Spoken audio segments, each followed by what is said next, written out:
Denuncia penal el diputado del Partido PAN Nacional, Rodrigo Goñi, a propósito del préstamo Fondes en vidrio y aquella causa que quedó media por el camino. Aparentemente hay más pruebas que ameritarían lo que descartó en su momento Pacheco, por ejemplo. Vamos a ver, repasemos.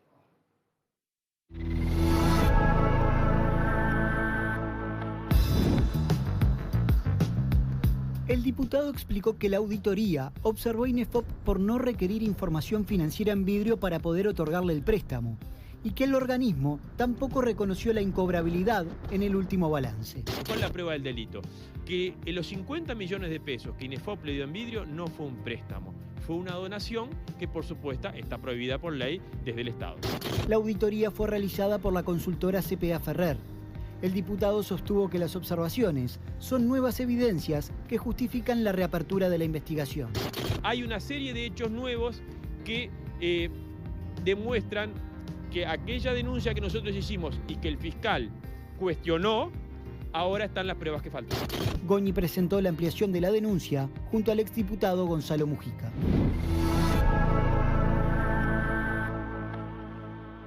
Por favor, corregir, hablé del Fondes, nada que ver, es INEFOP, justamente, ¿no?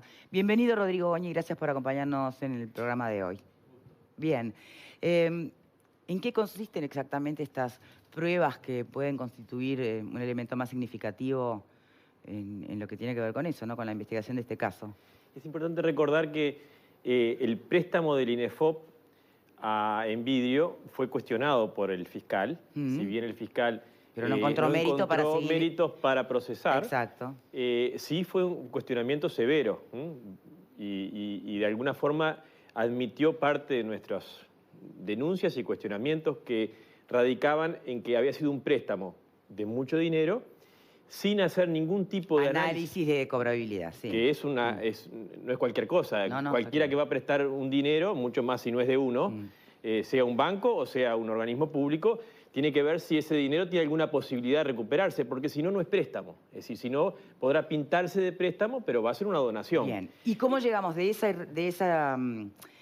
razonamiento y esa lógica, muy entendible desde la economía básica, ¿no? Desde los números, a asociar o llegar a acusaciones donde puedan vincularse que ese dinero donado es proveniente del lavado de activos y ya ahí estamos en el crimen organizado? No, venía de una denuncia y por eso fue en ese expediente, por los préstamos en vidrios desde el Estado. Sí. Es decir, venía el expediente, se inició con las denuncias sobre los préstamos del Fonde a varias empresas, entre ellas en vidrio. Por eso cuando nosotros nos enteramos de que INEFOP le iba a prestar dinero a Envidrio, yo fui personalmente corriendo a el INEFOP, pedí una entrevista ese mismo día que me atendió con el presidente y le dije, presidente, me acaban de informar que INEFOP le va a hacer un préstamo en vidrio.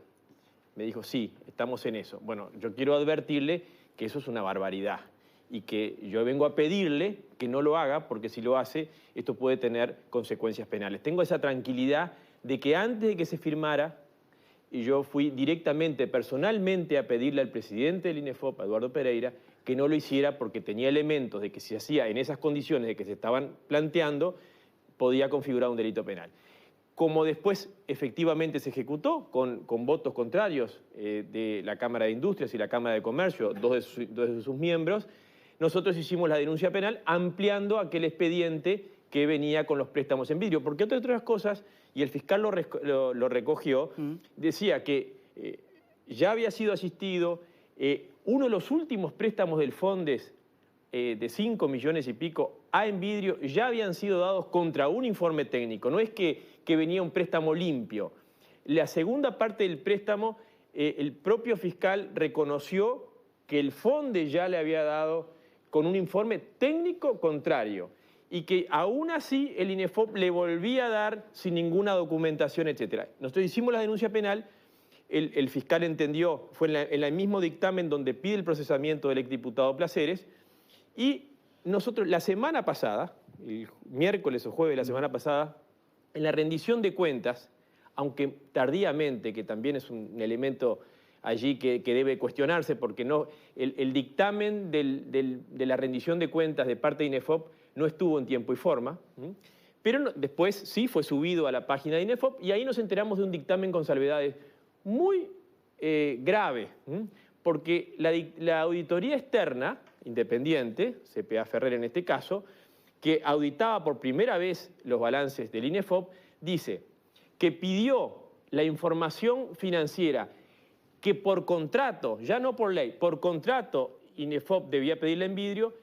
INEFOP se negó a solicitarla, primer punto. INEFOP no dijo que el LATU había hecho una auditoría y que le daba todo bien. Ya el fiscal había, ya el fiscal había observado y había cuestionado, porque lo del LATU era una especie de inventario, de evaluación, no permitía... No era un análisis financiero. Y no lo permitía tampoco, ¿no? Porque yo puedo decir, yo necesito 500 cosas, que valen 500 millones. Ahora, cuando el que va a prestar tiene que ver si yo tengo... No lo que yo necesito, todos necesitamos muchas cosas. Yo tengo que ver si puedo pagarlo o no.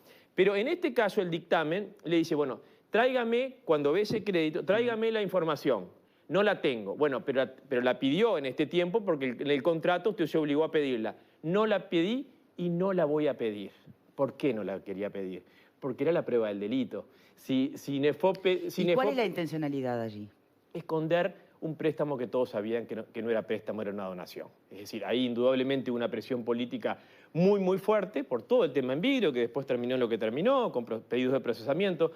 Era una empresa... primero que era una empresa mitad de Venezuela, sigue siendo mitad de Venezuela. Bueno, y ahí yo por eso lo traje a colación, el tema de las vinculaciones de los negocios supuestos, ¿no? Entre Envidrio, Venezuela o la propiedad de Venezuela. ¿Cómo se mezcla este tema acá?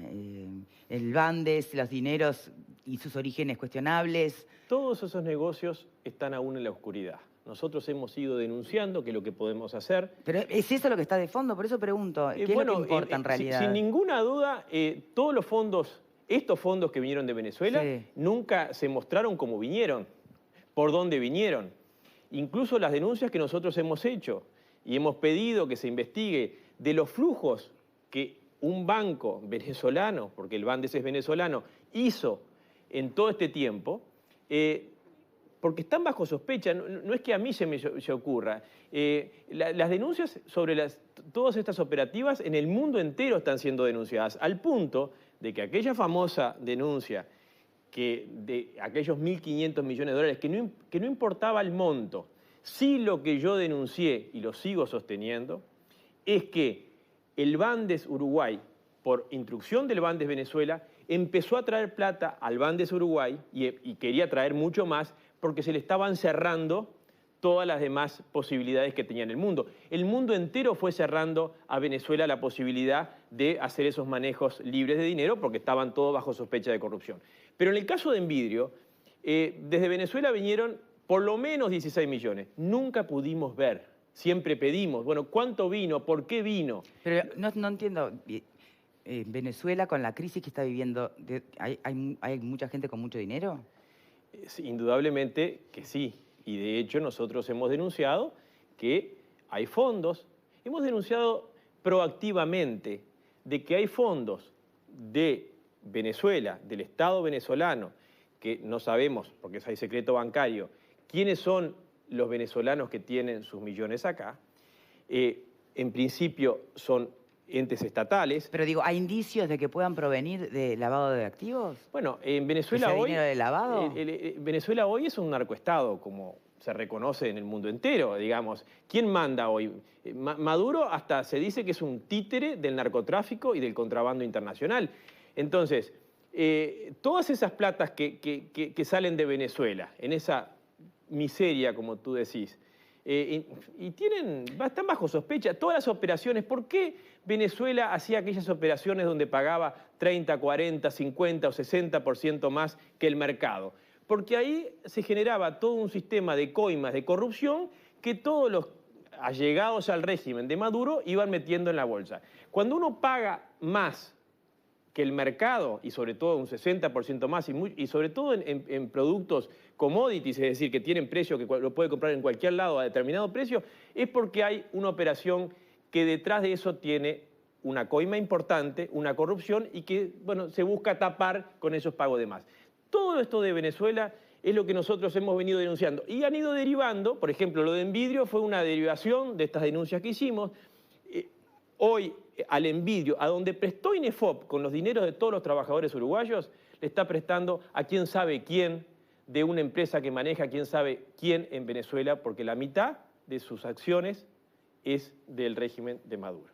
Bien, hasta acá me gustaría cuestionamientos de panelistas. Pepe. No, en base a lo que dice el diputado, que obviamente es muy grave como denuncia, me gustaría preguntarle si usted entiende que hay que cambiar la carta orgánica del INEFOP, teniendo en cuenta que si bien tiene un presidente, tiene una dirección tripartita integrada por empresarios, Cámara de Industrias, Cámara de Comercio, el PIT-CNT y por el otro lado el Ministerio de Educación y Cultura y la Oficina de Planeamiento y Presupuesto. El préstamo este que se le otorgó a Envidrio fue dado con el voto contrario de los empresarios, pero ¿no debería tener mayoría para otorgar este tipo de préstamos? Mire, echa la ley, echa la trampa. Y acá indudablemente una integración que puede estar muy bien pensada y que en principio yo te diría está bueno porque ¿para qué es el INEFOP?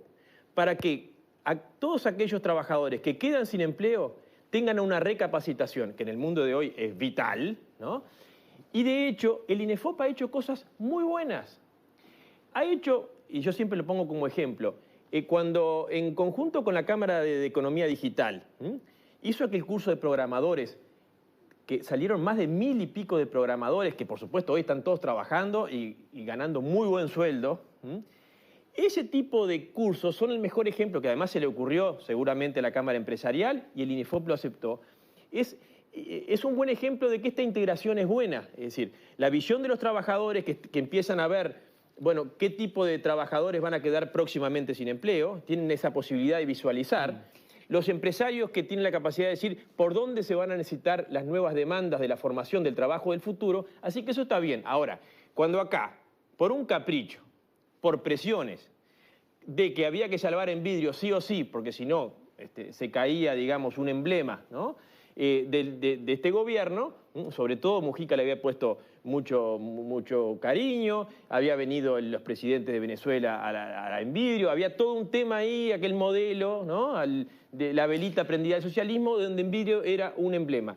Entonces se prostituye, y yo por eso sigo este tema, yo estoy absolutamente indignado con el préstamo de INEFOP de 50 y pico de millones de pesos, porque se está degradando un instituto que tiene una función clave para el futuro. ¿El problema de fondo es ese modelo al que se le prendía la velita o el problema es cómo, con tal de sostenerlo, se puede enturbiar la situación? Porque también, a ser honestos, ¿no? Es la forma nueva de organizarse los trabajadores. Tal vez es eso lo que cuesta aceptar o son las irregularidades que acompañan el proceso. No en mi caso.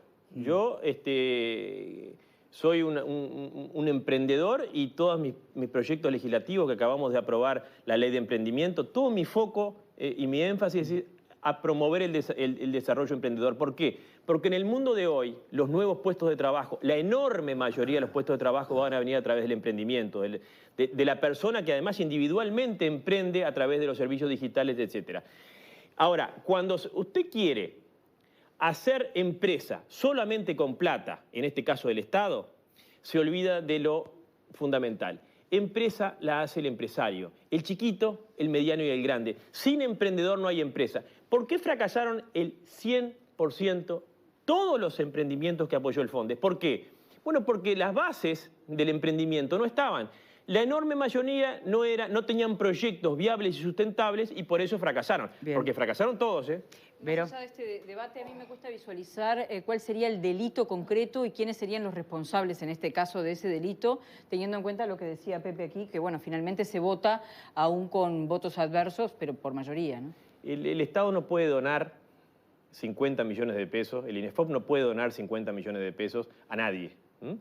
El INEFOP tiene todos esos recursos, que son muchísimos, son 30, 40 millones de dólares por año, si no recuerdo mal, que todos los trabajadores ponen mensualmente. El Fondo de Reconversión Laboral. Es mucho dinero. Y hay muchas demandas, muchas necesidades. Excepcionalmente en la ley, que fue el que el fiscal justificó ese préstamo, dice, se podrá en algún caso apoyar financieramente emprendimientos bajo un fondo rotatorio. Y yo también digo, y lo aporto en esta denuncia nueva que hicimos el día de ayer, esto de fondo rotatorio no tiene nada. ¿Qué es un fondo rotatorio? Un fondo rotatorio es cuando usted le presta a un grupo de beneficiarios, de asistidos, y entonces a corto plazo que van en un revolving y van devolviendo y van tomando otros. El otros. fondo rotatorio no está exento de devolución. Y además, la base de un fondo rotatorio es que se devuelva. Rotatorio, que se devuelva. Y acá no se tomó ninguna precaución. No digo ya garantías, que no hubo ninguna. ¿Cuál sería la figura delictiva en la que se incurrió? Bueno, acá claramente hay una acción arbitraria, hay un abuso. Indudablemente nosotros creemos que ahora se está completando una serie de comportamientos que hacen un fraude, porque acá no solamente se siguió incumpliendo con el deber de hacer el seguimiento, que también lo impone la ley, sino que hay una persistencia accionar de ocultamiento.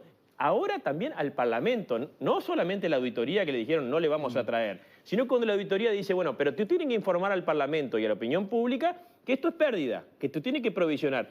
Y insólitamente, el INEFOP, insólitamente, dice, yo no voy a reconocer como pérdida. ¿Por qué? Porque si reconocía como pérdida, ahí estaba la prueba del delito. ¿Cuál es la prueba del delito? Que hubo una donación. Una donación, una entrega de dinero, mucho dinero, que no es poco, ¿no?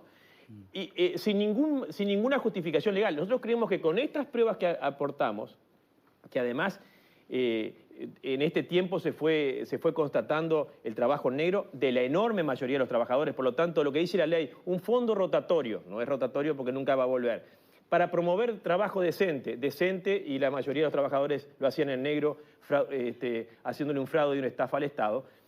Creo que todas estas figuras son varias. Hay un abuso de funciones, hay una omisión contumacial de los deberes del cargo y hay un fraude a nuestro entender. Ahora, nosotros estamos controlando el uso de los dineros de la gente. Y nosotros por eso insistimos que se usó mal, hubo un uso indebido, pero además, y políticamente, ya con una visión política, yo quiero defender el INEFOP. El INEFOP tiene una función que además usa 30 y pico de millones de dólares. Acá usó 40, creo que usó 10 millones más de lo que está bien que lo correspondía. plantee, porque además en realidad la figura del INEFOP podría ser, desde la otra orilla, entender este momento como en otra jugada electoral para destruir el INEFOP, que acaba de decir que va a reciclar y a formar no sé cuántas personas. Yo soy un hincha del INEFOP. Está bien. Yo soy un hincha del INEFOP a Bien, muerte. Alfredo. El INEFOP tuvo, el fondo, mejor dicho, ¿no? Porque después se reconvirtió. Tuvo errores, evidentemente, creo que se invirtió. Yo tengo, para mí, uno de los errores grandes fue el Alasú, que se puso dinero, ¿Sí? sabiendo que ahí lo que estaba tratando de preservar era el puesto de trabajo de unos pocos, sabiendo que esa empresa no iba a ser nunca, como nunca fue Pluna, nunca en su historia Pluna fue, Alasú menos lo iba a ser. Entonces, hubo errores, se reconocieron, creo que se cambió un poco la visión, creo que ya cómo se maneja es totalmente diferente a lo que se hizo. Yo creo que hubo excesos, no sé si hubo fraude, no sé si conforman delito. Lo que sí fue un mal manejo de fondos públicos, para mi criterio.